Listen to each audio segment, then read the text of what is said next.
Alors du coup, je voudrais qu'on fasse le C aussi ensemble. On a OP plus KO plus NK.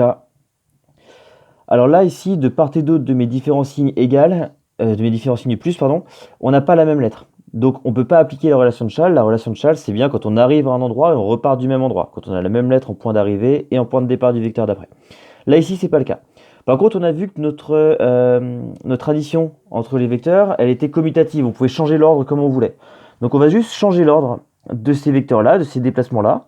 Alors, il y a parfois plusieurs façons de faire, mais là, si on fait NK plus KO plus OP, on va faire apparaître ici, de chaque côté du signe égal, on a bien à chaque fois la même lettre. Donc, soit on dit que NK plus KO, ça fait NO plus OP, et ensuite NO plus OP, on va dire que ça fait directement NP. Soit on peut passer directement de cette étape-là et se dire on supprime l'étape qui nous fait passer par K et on supprime l'étape qui nous fait passer par O. Au final, on part du point N et on arrive au point P. Je vous laisse voir du coup pour faire les autres. La seule chose aussi, par exemple pour le F, vous avez moins ON. Si vous avez moins ON, notre relation de Chasles elle ne marche qu'avec des plus. Donc si vous avez moins ON, ça revient à faire plus NO. Donc dès qu'on a un moins, on le dégage en changeant l'ordre des lettres du vecteur. Une fois qu'on a vu tout ça, vous êtes en mesure de faire la fiche d'exercice translation et somme. Donc normalement c'est celle que je vous ai envoyée hier. Vous avez cette fiche-là. L'exercice 1, c'est uniquement des translations avec un seul vecteur. L'exercice 2, on vous demande cette fois-ci de faire des sommes de vecteurs. Donc par exemple, si je vous amène sur le premier, on va vraiment voir ça comme une chasse au trésor. Pour aller du point A que je connais au point M que je ne connais pas, il faut que je fasse le vecteur AB puis le vecteur AC. Alors le vecteur AB, il est comme ceci. C'est-à-dire qu'il nous fait faire 4 carreaux vers la gauche et 2 carreaux vers le bas. Le vecteur AC, je vais changer de couleur, il est comme ceci. Il nous fait faire 1 carreau vers la droite et 3 carreaux vers le bas. Donc pour aller du point A jusqu'au point M, je vais faire, donc je pars d'ici, du point A, parce qu'on me demande de partir du point A. Je vais faire le vecteur AB, puis le vecteur AC. Et ça va me faire arriver ici au point M. Je vous laisse voir pour avancer un petit peu. Si vous avez des questions, vous n'hésitez pas à les poser sur le groupe WhatsApp. Et de la même manière ici, alors on va faire attention, quand on a un moins, on n'oublie pas, on le transforme en plus en changeant l'ordre des lettres. Donc je vous laisse avancer sur cette fiche d'exo et voir ce qui pourrait potentiellement poser souci. Ensuite, on arrive sur le petit b qui va être la deuxième opération qu'on va voir cette année, qui est le produit d'un vecteur par un nombre réel. Alors cette année, on ne va pas multiplier deux vecteurs entre eux. Ceux qui auront la chance l'an prochain d'aller en première générale SPMAT ou en première STL et aussi en première STI 2D, vous verrez la multiplication de deux vecteurs entre eux. Pour l'instant, on a juste un vecteur qu'on va multiplier par un nombre réel. Alors on va avoir la définition qui est très rigoureuse ici. Au final, moi ce qui va m'intéresser, c'est directement les exemples qu'on fait ici. Vous avez un vecteur U qui fait 4 carreaux vers la droite. Si on vous demande de prendre deux fois le vecteur U, bah vous allez faire deux fois le vecteur U, donc vous allez faire 2 fois 4 carreaux vers la droite, ça va vous faire 8 carreaux vers la droite. Si vous avez par exemple ici moins 3 fois le vecteur U, à partir du moment où vous avez un moins, vous allez aller dans l'autre sens. Donc ce sera un déplacement qui sera 3 fois plus grand, la longueur du vecteur sera 3 fois plus grande que la longueur du vecteur U, et comme il y a un moins, on n'ira pas dans le même sens. Si vous avez 3 demi, 1 demi, 3 quarts, à chaque fois vous regardez combien ça représente. Donc si on revient sur la définition, notre produit, hop, je cherche juste mon stabilo que j'ai perdu, tant pis. Notre produit d'un vecteur par un réel, il aura la même direction. Alors, si le réel est positif, ça aura le même sens. Si le réel est négatif, ça aura l'autre sens. Et ensuite, la longueur, bah, vous prenez la longueur de votre vecteur U et vous la multipliez par 2, par 3, par 3 quarts, selon ce qu'on vous demande. Et donc, ici, ça vous amène à la deuxième fiche d'exercice multiplication par un réel. Donc, vous avez ici exactement le même genre d'exercice que dans l'exemple. Un vecteur U, il faut tracer des représentants donc de 2U, 1 demi de U, moins 2U, etc. Alors, l'exercice 2, cette fois-ci, on est dans l'autre sens. C'est-à-dire que mon vecteur U, par exemple, il est selon l'axe horizontal. Mon vecteur V, il est selon une diagonale comme ceci. Voilà, j'ai pris quasiment les mêmes couleurs. Et mon vecteur W, cette fois-ci, il suit les diagonales des petits carrés.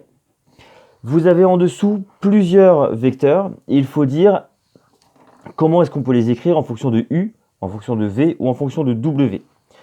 Par exemple, si on prend directement ici le vecteur B, celui-ci, je vois que le vecteur B, il a la même direction, la même inclinaison que le vecteur V. Donc celui-ci, je pourrais l'écrire comme quelque chose fois V. Il n'a pas le même sens, c'est-à-dire que le vecteur V, il va vers en haut à droite, le B ici, il va vers en bas à gauche, donc je sais que j'aurai un moins forcément devant. Et ensuite, je vais regarder, il est combien de fois plus grand en termes de longueur, sa longueur est combien de fois plus grande que celle du vecteur V.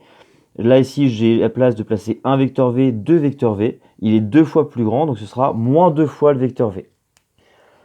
Au début, on regarde la direction pour savoir selon quel vecteur on va utiliser. Ensuite, on regarde le sens pour savoir si on va être positif dans le même sens ou négatif dans le sens contraire. Et ensuite, on regarde la valeur qu'on a ici, par combien je dois multiplier la longueur du vecteur que j'ai utilisé pour obtenir la longueur de mon vecteur. Donc je vous laisse tous les faire. 3 étapes. La direction me donne le vecteur que j'utilise. Le sens me donne le signe du réel que je vais mettre devant. Et ensuite, on met le bon nombre devant qui marche bien.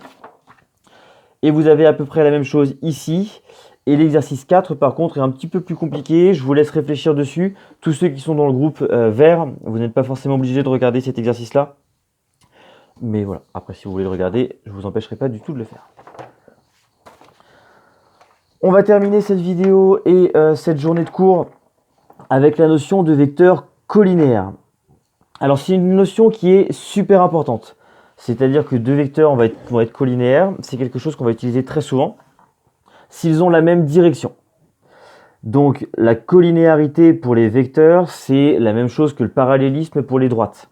Sauf que deux droites parallèles, c'est deux droites qui ne se coupent jamais. Mais nos vecteurs, à partir du moment où ils ne sont pas fixés à un endroit, un vecteur U, je peux en tracer des représentants n'importe où, dire que deux vecteurs ne se coupent jamais, ça n'a pas de sens. Donc deux vecteurs collinéaires, c'est deux vecteurs qui vont avoir la même direction, ils seront comme parallèles.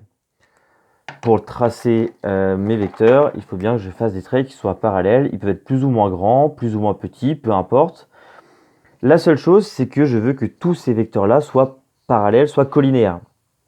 Le sens, peu importe, on peut aller dans un sens ou dans l'autre, peu importe. Mathématiquement, ça veut dire que pour que mes vecteurs soient collinéaires, il faut, alors ça marche dans les deux sens, que je puisse écrire l'un comme étant égal à quelque chose fois l'autre. Dans ma partie multiplication par un réel, tous les vecteurs que j'écrivais comme étant quelque chose fois U étaient collinéaires à U, avaient la même direction que U. Donc mes deux vecteurs ils vont être collinéaires si et seulement si je peux écrire l'un des vecteurs est égal à quelque chose fois l'autre. Et toute la difficulté, souvent, ça va être de trouver cette petite écriture, cette petite relation entre nos deux vecteurs pour montrer qu'ils sont collinéaires. Et la dernière phrase, ce qu'on a déjà dit, deux vecteurs AB et CD sont collinéaires. Ça signifie que les droites AB et CD sont parallèles. Alors, pour l'instant, sur la collinéarité, on ne va pas en dire grand-chose de plus. Je vais vous envoyer des exos qui correspondent à ça, alors qui correspondront surtout au groupe piste rouge et piste noire. Mais pareil, les pistes vertes, vous n'hésitez pas à les regarder si vous vous sentez de le faire. Mais la collinéarité, ça va surtout nous servir dans des points plus compliqués. Donc voilà. La fois prochaine, sur la prochaine vidéo, on attaquera les coordonnées de vecteurs. C'est-à-dire que tout ce qu'on a déjà vu jusqu'à présent, les additions, les multiplications par un réel et la collinéarité, on va voir ça en donnant à un vecteur des coordonnées. C'est ce qu'on faisait de façon un petit peu informelle, en se disant je fais 3 carreaux vers la droite, un carreau vers le haut. Au final, ça vient à donner des coordonnées à un vecteur. Donc on verra ce point-là des coordonnées la fois prochaine. Mais pour l'instant, déjà bien maîtriser ce qu'est la somme de deux vecteurs, la relation de Chasles, la multiplication d'un vecteur par un nombre réel, et cette notion de collinéarité. Je vous envoie tout de suite des exos sur la collinéarité. Voilà, bonne journée à tous.